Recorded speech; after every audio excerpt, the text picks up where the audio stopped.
Hello and welcome to Friends and Citizens. I'm your host, Arlan Meacher. The goal of this podcast is to inform citizens of California about what goes on around their state, familiarize you with who represents you and how decisions get made in Sacramento, and offer perspective from different areas around the state. Well, I am very glad you're with me for this, the second part in a who knows how many part series, and I could not be more excited than I am to bring you today's episode. We are discussing an extremely important topic, that is water and natural resource management. In rural northeastern California, it's a topic that infiltrates every aspect of daily life and is frequently in conversation, as people in these communities primarily depend on their surrounding environment for their livelihoods in some way or another, and it's part of the political discussion all year long at every level of government, from your board of supervisors to the state legislature, even up to the United States Congress. In other parts of California, I think it's fair to say the topic only really comes up in times of severe drought, which we just endured, or fire season, which is just around the corner and gets longer every year. My guest today is Robert Meacher. He was a county supervisor in Plumas County for over 20 years and is now the city manager of Portola, California. He is the taller, wiser, older, better-looking version of me. And that's right, Robert Meacher is my dad. I am about to talk to my dad about water on my podcast. I never thought this would happen on the podcast, but as a dude that served as a county supervisor for over 20 years in the region that supplies the water to the rest of the state, he could not be a better guy to have on the show, and I certainly enjoyed my conversation with him. Now, you might be asking yourself, why does this matter, and why should you care? Speaking of the topic we're discussing today. And let me tell you, I think that's a fair question. I don't think it's explained why it matters or why you should care. And that's why I'm doing this podcast today. Well, let me tell you a few reasons why I think this might matter to you, even if you don't live or vacation or spend any time in Plumas County. Perhaps you care about the environment. I do too. I take certain measures to be more environmentally friendly in my daily life. I give it my car for a couple years. I go on again, off again with various versions of a vegetarian diet, all because I care about the environment. Well, let me tell you something. There is an event that happens, well, let's say a series of events that happen every summer, and those are catastrophic wildfires, and they happen overwhelmingly in this part of the state. And every time there is a huge wildfire in these areas, tons and tons of carbon is emitted into the atmosphere. And not only is that bad for the environment, but it's bad for local economies. It's also super depressing when you see a really great lake area that's been burnt to a crisp, and the restaurants and seasonal businesses around there really just go along with the fire. They're done. So local economies are affected, and the environment is certainly affected. But it is a topic that carries over into other political discussions. Perhaps you've heard of the Republican Party or parts of the Republican Party trying to privatize public lands. Well, I personally am opposed to that, but I think that a lot of people perhaps they don't understand the point of view coming from the other side on this one. I think at first glance, hearing privatizing public lands sounds pretty nefarious, and I would want no part of it, but a serious concern for people in these areas is the way that the forests are managed, and they think there certainly has to be a better way. Doug LaMalfa is the United States congressman for this area, and he's given presentations on Capitol Hill about better ways to manage the forest, about how for private companies, if they were to take care of these lands, there would be more incentive to keep them from burning. And as much as I disagree with some of his conclusions and a larger part of the Republican Party's conclusions on these issues, there's some topics that need to be debated, and this is certainly one of them. So perhaps something in there matters to you. Also, in our conversation, we're going to talk about representation. One person, one vote is how democracy works. That makes sense, but there's not really incentive for people running for Congress in California to talk about these issues or really even work with the people who are working on those issues. As I said, it's a very rural part of the state, the entire northeastern section. only has one United States congressman. It also has only one member of the California Senate and State Assembly. But where there's no votes to be gained in dealing with these issues, there's not a lot of attention paid to them. And given that there are few people in these districts, that would make sense if you're trying to win an election. But these topics of watersheds and forest management are extremely important, and the people in the areas know a bit more about what's going on. They just don't have representation to make their voices heard. This has carried over into what is I don't know if you'd call it a movement, but it's certainly a section of this part of the state which has called themselves the state of Jefferson and wants to secede from California, primarily to get representation among several other things. Again, I disagree with the people behind the state of Jefferson, but they certainly are not just speaking nonsense. There are important issues with representation. I don't think the end-all, be-all with this issue comes down to that, but certainly it's an issue we touch on in our conversation today. Also, lastly, of course, it's California, so water. Do you care about water? Do you drink water? Do you live anywhere that is not its own watershed? You get your water from somewhere else, and that water keeps flowing, thankfully, but that's not something to take for granted. And as we go into the conversation with my dad, he'll explain a bit about how these watersheds are affected by forest fires and a lack of funding spent on infrastructure. The Oroville Dam scare happened this year, where the emergency spillway was used to let out water because it was so full and we got so much water, but it started eroding the mountainside, and for a good week or two there was serious concern that it could collapse, which would be absolutely devastating to the entire state of California. It would drown our economy, no pun intended. Just as a quick update before we get to my conversation with my dad, I just want to tell you about what my plans are for the podcast and what I'm trying to do as of today. So my plan is to release one episode every 2 weeks. That ensures I'm able to do research on the guest and have a worthwhile conversation with them. But that said, I would like to increase that as booking guests and time and budget allow. In the near future, I'll be sitting down with Brian Dolly, who is the state assemblyman for this area, California's first assembly district, the one that includes Plumas County, the region we'll be talking about today. I have a few interesting journalists, authors, and coming up on the program. I don't have the names locked down yet, but also hopefully we'll be speaking to someone from the executive branch, which includes obviously the governor, but in California we elect other parts of our executive branch too. So a lot coming at you very soon. One last note on today's episode, we ran into some technical difficulties when recording the conversation, so unfortunately we had to pick up the conversation again in the next morning. You may pick up that our voices changed a little bit towards the latter part of the conversation. Sounds like we're tired because we're bored. Not at all the case. We are tired because we were so into the conversation, we just had to pick it up first thing in the morning at 7 a.m. So that explains that. Again, I'm very excited to bring you today's episode. Without any more delay, please enjoy the conversation with future me, Robert Meacher.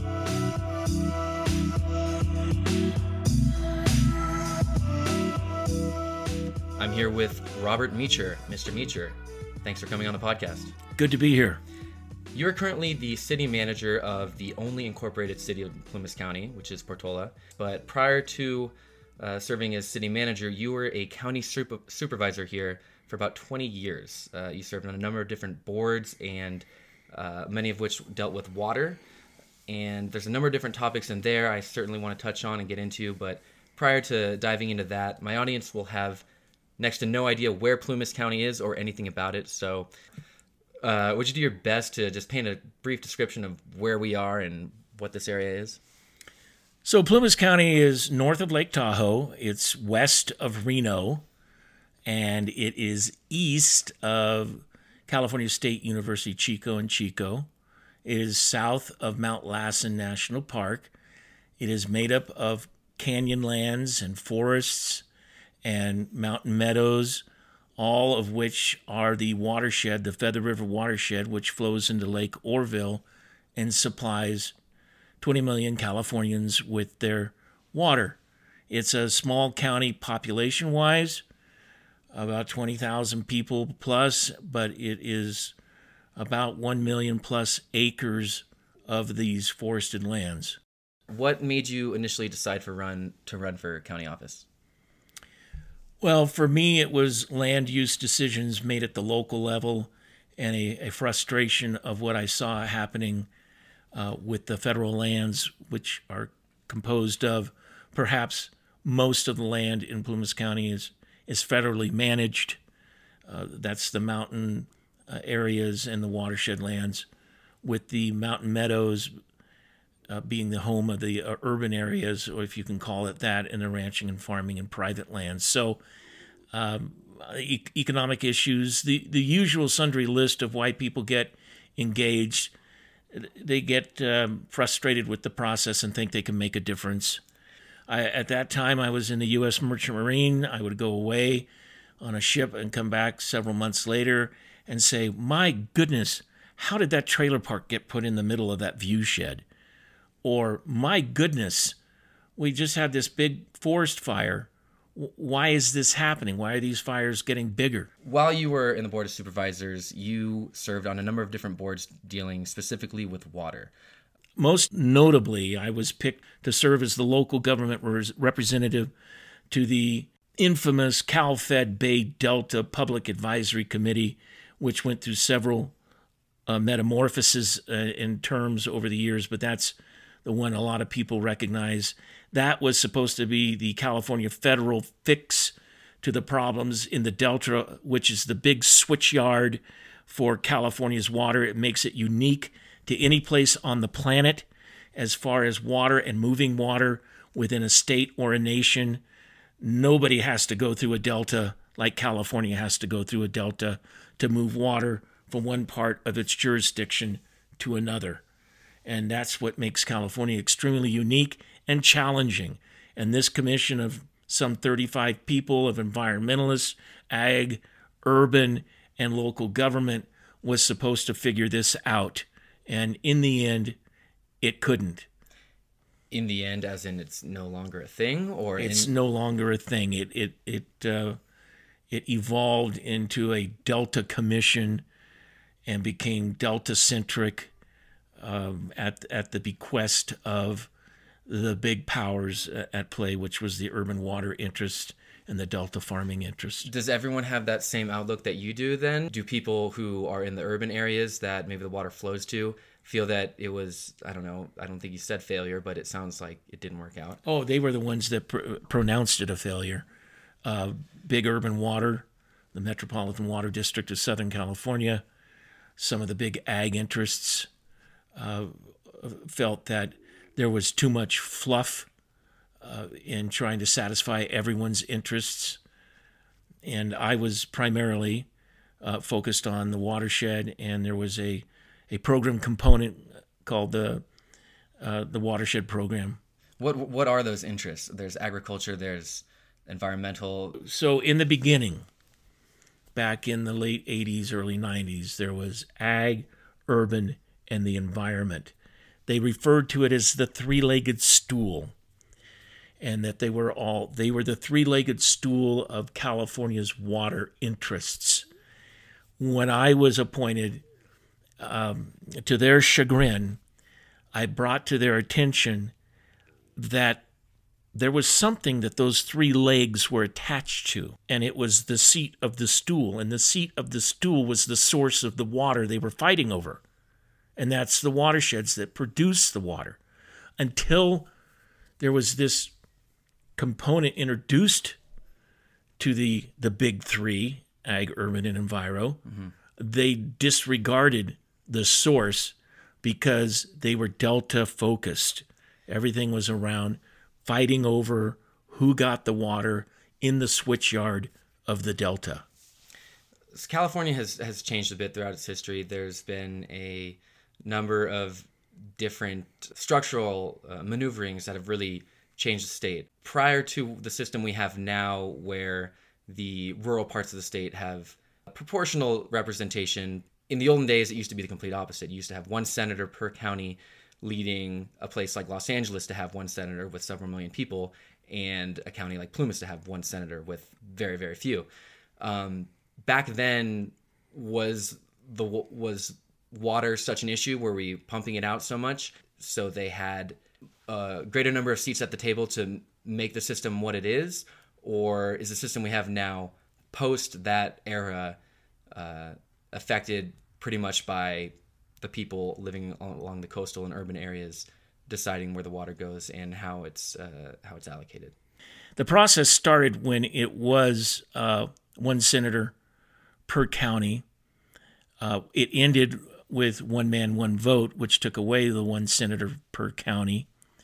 What became an issue was that the coastal areas, as they are now, were primarily controlled and supported by Democrats, and the interior areas were controlled and supported by Republicans. It wasn't as bad, and I say bad meaning in the sense that it wasn't as contentious then as it was now. You might have a county with a Republican state senator and a Democratic U.S. congressperson. That was very common back in those days. You might have a county that votes primarily Democratic with a Republican congressman.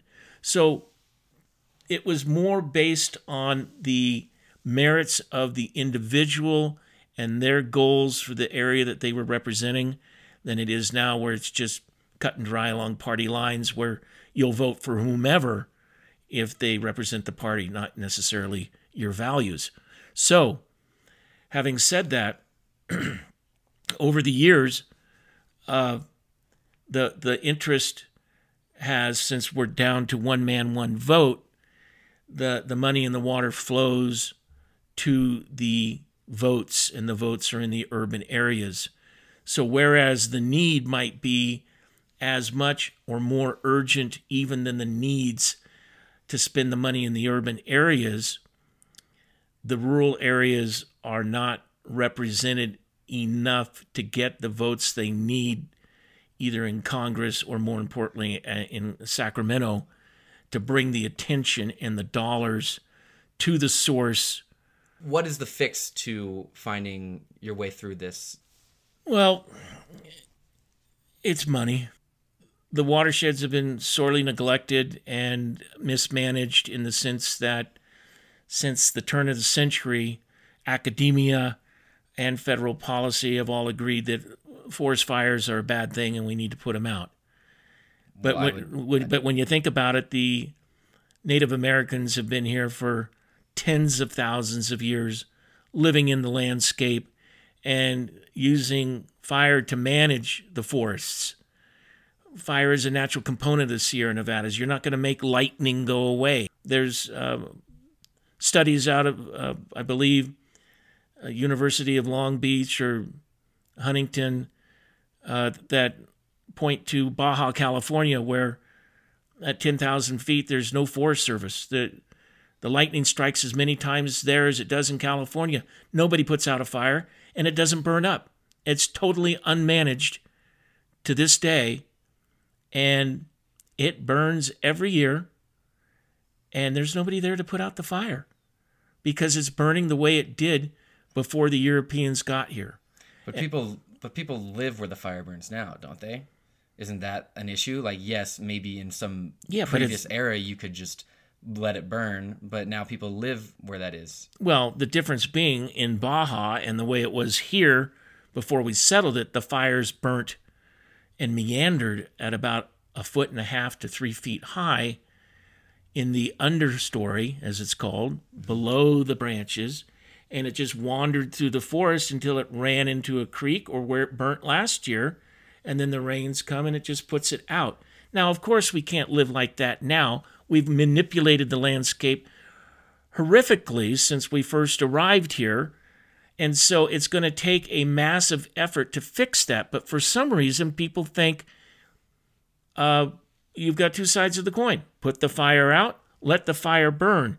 Well, you can't let the fire burn in the watershed, in the Sierra, under the conditions that we have created, regardless of your environmental lineage, without completely destroying the watershed, which is supplying the state with its very economic prowess, which is water. Without it, our economy will dry up and blow away. No pun intended. So, as everybody knows, these fires are getting bigger and they're destroying our watershed. And the watersheds of the state, and primarily the Plumas, which drive so much of the economy, are our lifeblood. We've got to do something very seriously, very quickly. And we've been saying this for 25 years. We're really in jeopardy here. And we're managing by the match, and we're losing the battle. There's just, like I said at the beginning, it's going to take money. And there are creative ways to raise money. But now, after the Orville incident, where the spillway gave loose during this winter's floods, it's being recognized that we've underinvested in the entire system, not just the natural infrastructure above these facilities, but in the pipe and plumbing below the system as well. There's seismic issues and construction issues as the State Water Project reaches 50, 60 years old.